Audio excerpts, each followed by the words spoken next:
कहानी की शुरुआत एक ऐसे आदमी से होती है जिसकी नाव समुद्र में नहीं बल्कि एक डूबे हुए शहर के ऊपर तैर रही है। नीचे देखने पर उसके पैरों के ठीक नीचे एक दर्जनों मंजिल ऊंची बिल्डिंग की छत दिखाई देती है। वो डर के मारे चारों तरफ देखने लगता है। जो शहर कभी पूरी तरह आबाद था, आज वहाँ बस कुछ सबसे ऊंची इमारतें ही बची हैं, जो पानी से बाहर ऐसे निकली हुई हैं जैसे समंदर के बीच टापू हो। बाकी सब कुछ बहुत गहरे पानी में पूरी तरह डूब चुका है। आखिर इस शहर के साथ ऐसा क्या हुआ होगा? कैसी तबाही आई थी जो लोहे और सीमेंट से बना पूरा शहर एक ही रात में मिट गया? और वो कौन सी भयानक ताकत थी जिसने जमीन को चीर दिया और इंसानों के पास बचने के लिए सिर्फ रस्सियों से बना एक पतला सा पुल छोड़ दिया? कैसी क़यामत आई थी जो समुद्र में कई कई मंजिल ऊंची लहरें उठा लाई और पल भर में किनारे मौजूद हर जिंदा चीज को निकल गई? दरअसल इस सब की शुरुआत 5 साल पहले हुई थी। 5 साल पहले 2 कोमेट सीधा धरती से टकराए। टक्कर इतनी भयानक थी कि पल भर में आधी से ज्यादा धरती आग में जल उठी। जोरदार झटके पूरी दुनिया में फैल गए और कुछ ही घंटों में दुनिया की करीब 80% आबादी पूरी तरह खत्म हो गई। 5 साल बीत चुके हैं, लेकिन धरती अब तक उस तबाही से बाहर नहीं निकल पाई है। धूमकेतुओं के टूटे हुए टुकड़े अब भी धरती के चारों ओर घूम रहे हैं, जैसे चलते फिरते बम जो कभी भी बिना चेतावनी जमीन पर गिर सकते हैं। जो लोग जिंदा बचे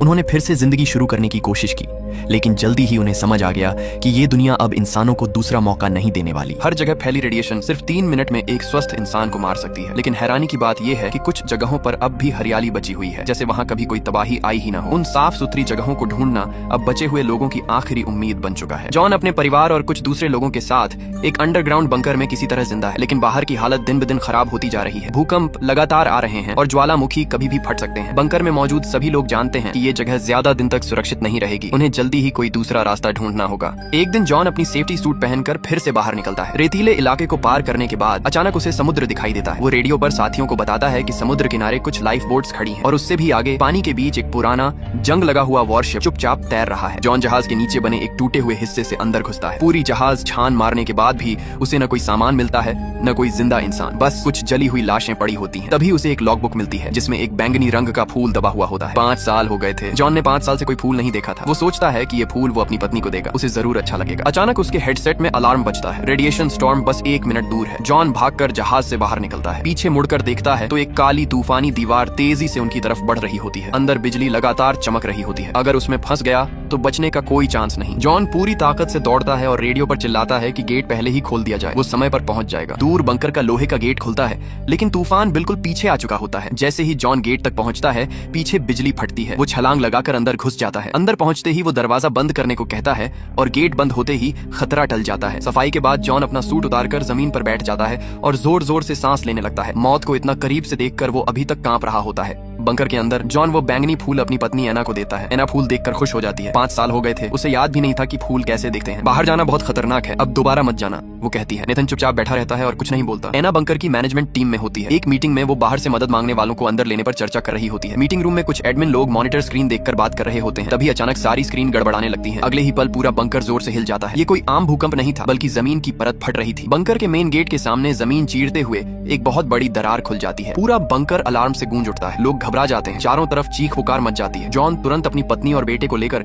जल्दी जल्दी जरूरी सामान बैग में डालता है और बाहर की तरफ भागता है। लेकिन मेन गेट पर भीड़ इतनी ज्यादा होती है कि निकलना नामुमकिन हो जाता है। अच्छी बात यह थी कि जॉन बाहर अक्सर जाता रहता था, उसे रास्तों की समझ थी। वो भीड़ से बचते हुए अपनी फैमिली को पीछे वाले गेट की तरफ ले जाता है। पीछे का रास्ता भी ढहना शुरू हो चुका होता है, लेकिन तीनों आखिरी पल में बाहर निकलने में कामयाब हो जाते हैं। बंकर से बाहर निकलते ही हालात और भी बुरे दिखते हैं। हर तरफ लोग जान बचाकर भाग रहे होते हैं। कोई मास्क पहने हैं, कोई बिना मास्क के। सब एक ही दिशा में दौड़ रहे होते हैं, समुद्र की तरफ। वही लाइफ बोट्स अब सबके लिए आखिरी उम्मीद बन चुकी होती है। भीड़ पागलों की तरह बीच पर टूट पड़ती है। पहली नाव पहले ही ठसाठस भर चुकी होती है। ऊपर से कुछ लोग जान की परवाह किए बिना नाव पर चढ़ने की कोशिश करते हैं। नाव डगमगाने लगती है और कुछ ही सेकंड में पलट जाती है। जॉन तुरंत समझ जाता है कि हालात बिगड़ रहे हैं। वो अपनी पत्नी और बेटे को लेकर आगे खड़ी दूसरी नाव की तरफ दौड़ता है। भागते हुए जॉन देखता है कि उसका एक दोस्त कुछ लोगों के हाथों पानी में दबाया जा रहा है। लोग उसका मास्क छीनने की कोशिश कर रहे होते हैं। जॉन और एना तुरंत आगे बढ़ते हैं, उन लोगों को जोर से हटाते हैं और अपने दोस्त को पानी से बाहर खींच लेते हैं। लेकिन इसी अफरा तफरी में किसी ने जॉन का मास्क छीन लिया होता है। जॉन उसे वापस लेने की कोशिश नहीं करता, बस दोस्त और परिवार को लेकर अगली नाव की तरफ दौड़ता है। किसी तरह सब लोग नाव के अंदर घुस जाते हैं। अंदर पहुंचते ही लोग चिल्लाने लगते हैं, गेट बंद करो,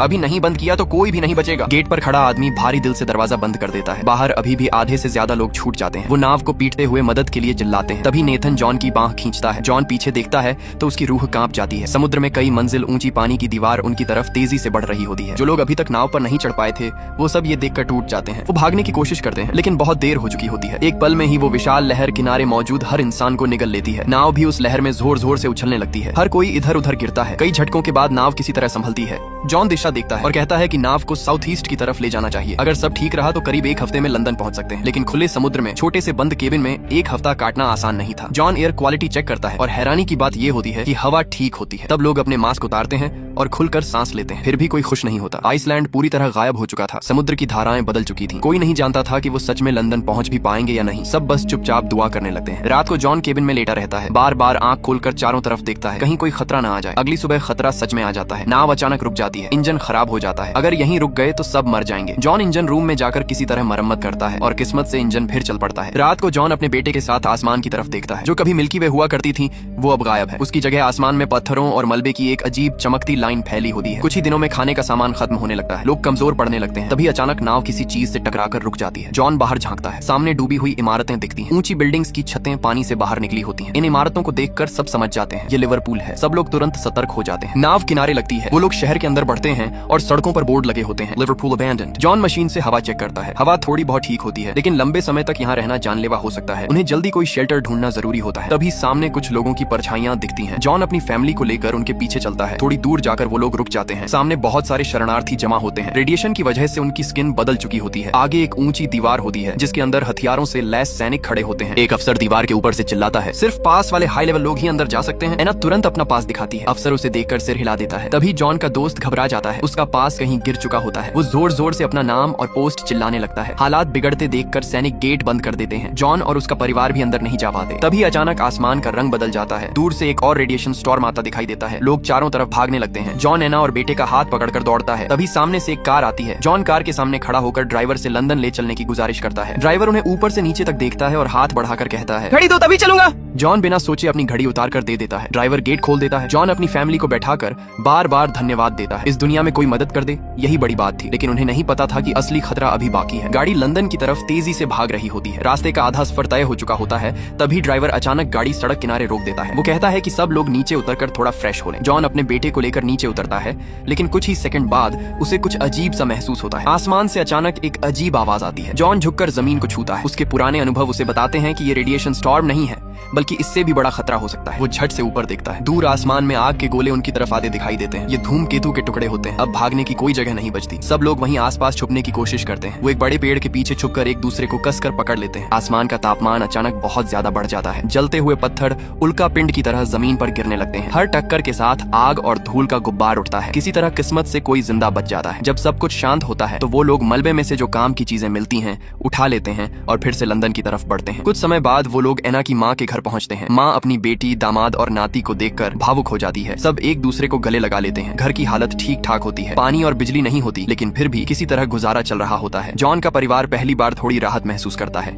आराम के दौरान एना को बाथरूम से जोर की खांसी की आवाज आती है। वो अंदर जाती है और सिंक में खून देखती है। जॉन समझ जाता है कि अब सच छुपाया नहीं जा सकता। वो एना को बता देता है कि डॉक्टर ने पहले ही कह दिया था अगर खून की खांसी शुरू हो जाए तो सिर्फ 6 से 8 हफ्ते बचे होते हैं। शायद ज्यादा बार बाहर जाने की वजह से ऐसा हुआ है। एना वहीं सन्न रह जाती है। इतनी तबाही देखने के बाद भी अपने पति को खोने का सच वो सह नहीं पाती। कुछ देर बाद जॉन कहता है, हम यहाँ नहीं रुक सकते। मुझे उस जगह को ढूंढना ही होगा जहाँ तुम और हमारा बेटा सुरक्षित रह सको। अगले दिन सब एना की माँ से विदा लेते हैं। माँ जॉन को एक पिस्टल देती है और कहती है कि मेरी बेटी और बच्चे का ख्याल रखना। इसके बाद वो लोग फिर से सफर पर निकल पड़ते हैं। शुरुआत में रास्ता शांत रहता है, लेकिन रात होते ही अचानक हमला हो जाता है। उनके साथ चल रही एक लड़की को सीधे सिर में गोली लगती है और वो सीट पर ही ढेर हो जाती है। जॉन तुरंत गाड़ी से उतरकर पोजीशन लेता है। अंधेरे में से आवाज आती है, गाड़ी छोड़ दो। किस्मत से जॉन के पास बंदूक होती है। वो जवाबी फायर करता है और एक हमलावर को ढेर कर देता है। दूसरा आदमी ज्यादा सतर्क हो जाता है। जब जॉन फायर करने की कोशिश करता है तो पता चलता है कि गोलियां खत्म हो चुकी हैं। तभी एना मरे हुए हमलावर की बंदूक उठाकर दूसरे को भी मार गिराती है। किसी तरह तीनों बच जाते हैं। अगले दिन वो उस लड़की को दफना देते हैं और फिर आगे बढ़ते हैं। घंटों पहाड़ी रास्तों पर चलने के बाद वो देखते हैं कि आगे बहुत सारी गाड़ियां खड़ी हैं। जॉन नीचे उतरकर देखता है और उसकी सांस अटक जाती है। सामने जमीन पूरी तरह फटी हुई होती है। एक विशाल खाई सड़क को बीच से काट चुकी होती है। पार जाने का बस एक ही तरीका होता है, एक बेहद कमजोर रस्सियों का पुल। हवा तेज होने लगती है। जॉन पहले उतरता है और बेटे से कहता है कि नीचे मत देखना, लेकिन जैसे ही जॉन रस्सी पर कदम रखता है डर उस पर हावी हो जाता है। एना पीछे से कांपती हुई चलती है। तभी अचानक तेज हवा चलती है। तीनों झूलने लगते हैं जैसे हवा में लटक गए हों। कुछ सेकंड बाद हवा थमती है। वो तेजी से आगे बढ़ते हैं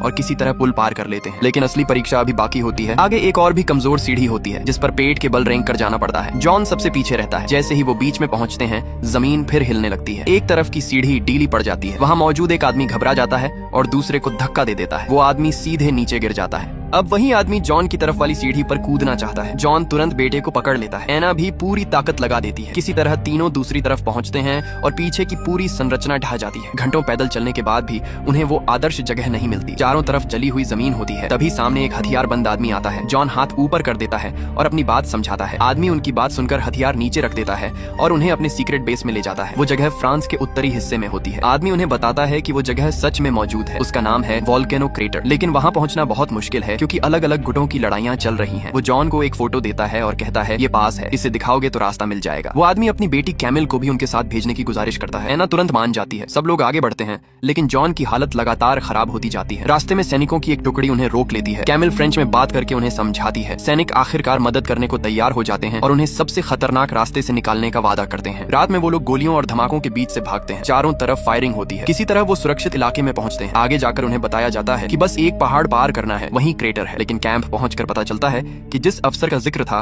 वो मर चुका है। आखिरी उम्मीद में जॉन कैंप कमांडर से मदद मांगता है। कमांडर उसकी हालत देखकर पिघल जाता है और एक बस की तरफ इशारा करता है। ये बस तुम्हें क्रेटर तक ले जाएगी। रास्ते में बस पर हमला होता है। गार्ड मारा जाता है। अंदर हाथापाई शुरू हो जाती है। गोलियां चलती हैं। कुछ देर बाद जॉन बाहर निकलता है। उसके पेट में गोली लगी होती है। खून बह रहा होता है लेकिन वो कहता है मैं अभी जिंदा हूँ। एना बस चलाती है। आगे रास्ता बंद हो जाता है। सब लोग जॉन को सहारा देकर पहाड़ चढ़ते हैं। काफी देर बाद वो शिखर पर पहुंचते हैं। नीचे वो जगह होती है हरी भरी पेड़ों से भरी साफ झील के साथ। बिल्कुल ऐसा लगता है जैसे दुनिया कभी खत्म ही नहीं हुई हो। सबके चेहरे पर मुस्कान आ जाती है। कहानी यहीं खत्म होती है लेकिन एक बात साफ हो जाती है, दुनिया चाहे कितनी भी टूट जाए, अगर इंसान उम्मीद छोड़ने से मना कर दे तो जिंदगी फिर से शुरू हो सकती है।